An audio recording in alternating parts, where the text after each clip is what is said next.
तर मित्रांनो, आज एकदा पुन्हा एका नवीन एका विषयावरती माहिती घेऊ आपण. डॉक्टर सर, आम्हाला सांगा, गुरु या व्याख्याबद्दल आपलं मत काय? थोडस आपल्या प्रेक्षकांना माहिती द्या याबद्दल. बघा, गुरु गुरु म्हणजे जीवनामध्ये असला पाहिजे, त्याच्याबद्दल माझं दुमत नाही. कारण ऋषी मुनींच्या परंपरेपासून अच्छा. आणि तुम्हाला सर्व काही गोष्टीचं ज्ञान देणारा किंवा तुम्हाला जगाची ओळख करून देण्यासाठी गुरुची गरज आहे. अच्छा. परंतु गुरुच्या बद्दल व्याख्या करत असताना आजच्या जमान्यातील गुरु, आणि म्हणून मी तुम्हाला उदाहरण देतो.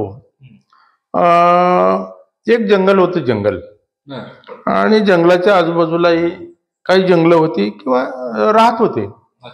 परंतु त्या जंगलाचा राजा एक भुजंग होता. आणि भुजंगाचं एक वैशिष्ट्य होतं की तो कधी कोणाच्या हद्दीमध्ये जात नव्हता आणि कोणालाही त्याच्या हद्दीमध्ये येऊ देत नव्हता.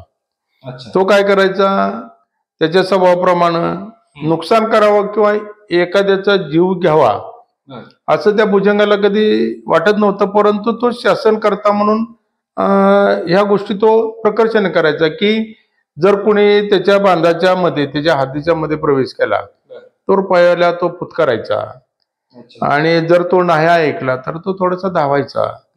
परंतु त्यांनी जबरदस्तीने तसंच जर आतमध्ये अतिक्रमण करण्याचा प्रयत्न केला तर तो त्याचा चावा घ्यायचा आणि त्याला संपून टाकायचा. म्हणजे एकंदरीत अशी त्याची दहशत त्या जंगलामध्ये असल्या कारणानं त्या भुजंगाच्या हद्दीमध्ये कोणी जात येत नव्हतं. आणि तिन्ही ऋतू व्हायचे, उन्हाळा, हिवाळा, पावसाळा.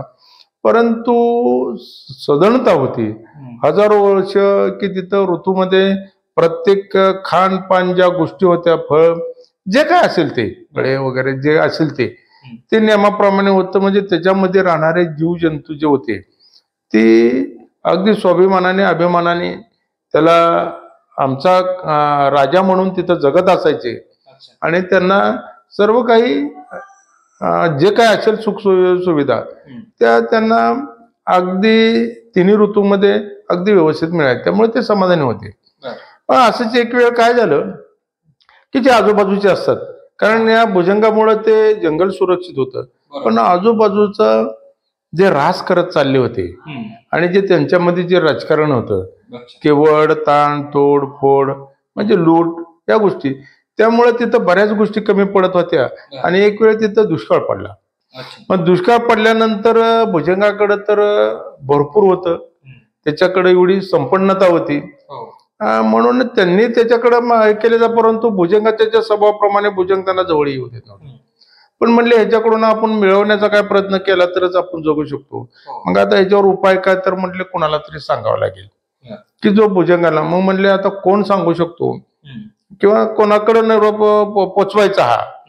मग त्यांनी त्यांच्या विद्वत्तेनुसार त्यांनी नारद मुनीच्या कानावर हे घालावं म्हणून त्यांनी निश्चय केला आणि ते नारद मुनीकडे गेले.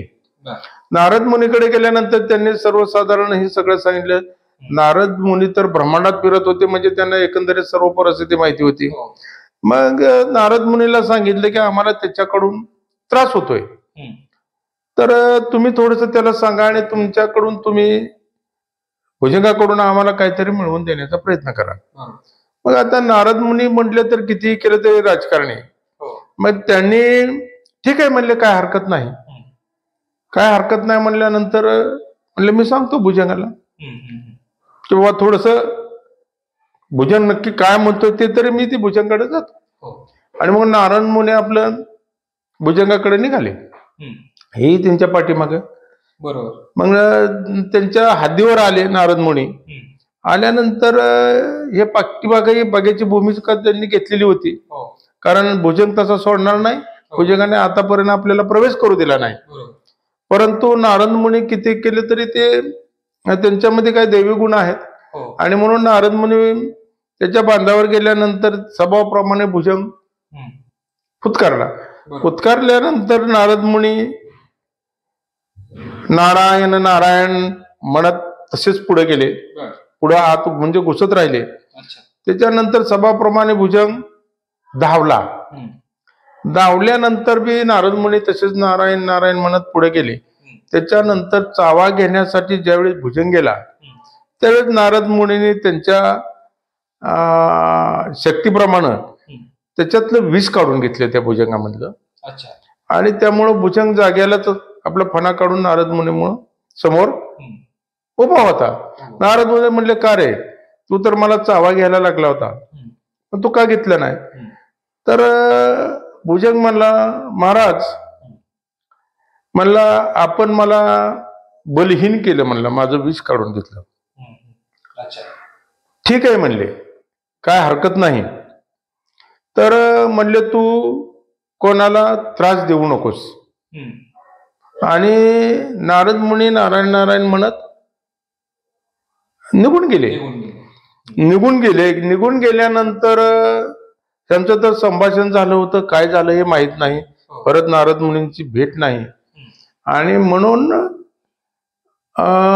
यांनी काय केलं, यांनी जी बघ्याची भूमिका जी घेतली होती त्यांनी तो दिवस जाऊ दिला. आणि दुसऱ्या दिवशी सकाळी म्हणले, ठीक आहे, आपण घुसण्याचा आतमध्ये प्रयत्न करून नारद मुनीने भुजंगाला काहीतरी सांगितलेलं दिसते. म्हणून दुसऱ्या दिवशी सकाळी उठल्याबरोबर सूर्योदयाबरोबर नेहमीप्रमाणे भुजंग उठला, सूर्याचं दर्शन घेतलं.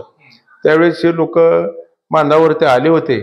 भुजंग काय फुतकारला नाही आणि आत घुसले. भुजंग धावलाही नाही.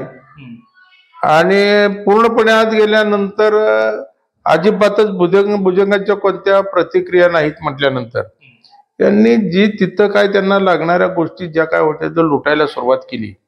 भुजंग फक्त बघतच राहिला, पाहतच राहिला.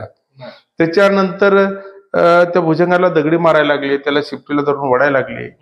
म्हणजे अशी सर्व काही त्या जंगलाचा नाश केल्यानंतर आणि भुजंगाची ही त्यांनी दगड मारणं, कुठं फरफटणं, हे करणं, त्याच्या अंगावरती नाचणं खेळणं, या गोष्टीमुळे भुजंग त्राण अवस्थेमध्ये पडला होता.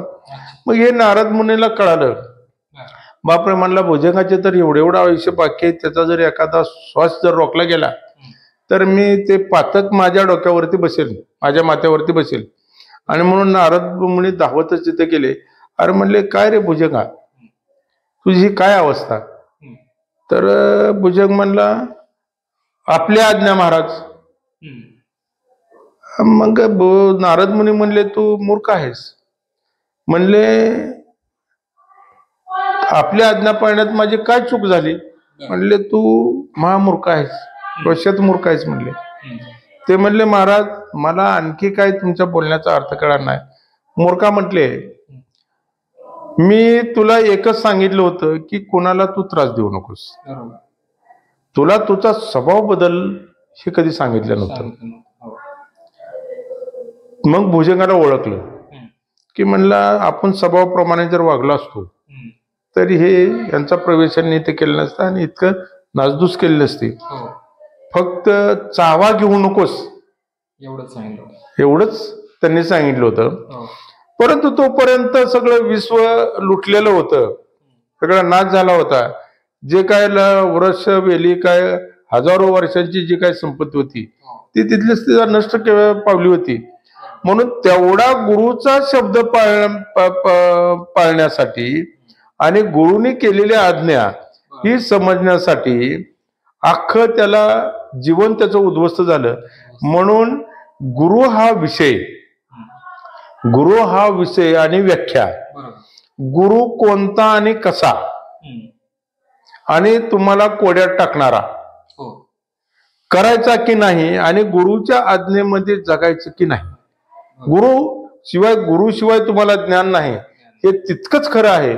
परंतु आजचे ज्या गुरुच्या बद्दल म्हणले तर प्रत्येक जण फक्त स्वतःच्या सुखसोयीसाठी गुरु म्हणताना दिसतात. आणि ते स्वतःच बी भरा आणि माझ्या स्वतःच भरा म्हणताना दिसतात. त्यामुळे गुरुची व्याख्या करताना तुम्ही गुरु करावं की नाही, आणि गुरु असायला पाहिजे की नाही, आणि तुम्हाला ज्ञान देणारे गुरु कोणते, तुमच्यामध्ये पोषण भरण करणारे गुरु कोणते, आणि तुमचे ऱ्हास करणारे गुरु कोणते, ह्याची मात्र तुम्हाला ओळख असली पाहिजे. आणि त्यानंतरच गुरु हा विषय आणि तुमची गुरु ही व्याख्या पूर्णत्वात जाईल असं माझं म्हणणं आहे. त्यामुळं प्रत्येकाने थोडस सावधान पद्धतीनंच ह्या विषयाचा म्हणजे त्यांनी सारांश समजून घेतला पाहिजे आणि म्हणजे बोध घेतला पाहिजे. म्हणजे गुरु, पहिलेच मी सांगितलंय की गुरु शिवाय तुम्हाला ज्ञान नावाची गोष्ट नाही. गुरुशिवाय कोणत्याही गोष्टीचं तुम्हाला कोणतीही गोष्टीचं अवलोकन करता येणार नाही किंवा ह्या जगाचं ज्ञान तुम्हाला प्राप्त होणार नाही. म्हणून गुरु तर असायलाच हवा, परंतु कोणता आणि कसा गुरु या गोष्टी तुम्ही स्वतः ठरवल्या पाहिजेत. बस एवढं माझं तुमच्या गुरुच्या व्याख्याबद्दल बस एवढं पुरेसं मला सांगण्यात आलं. ठीक आहे, धन्यवाद. तर मित्रांनो, कसं वाटलं या विषयावरती चर्चा तर नक्कीच सांगा. आपल्या युट्यूब चॅनलवरती कमेंट्स करा, सर्वांनी सबस्क्राईब करा आणि खाली या व्हिडिओच्या खाली आपल्याला कमेंट्स मध्ये नंबर आहे डॉक्टरांचा. तर या काही विषयी समस्या असतील, अडचणी असतील तर डॉक्टरांना नक्कीच कॉन्टॅक्ट करा. चला, ठीक आहे. नमस्कार डॉक्टर साहेब. नमस्ते.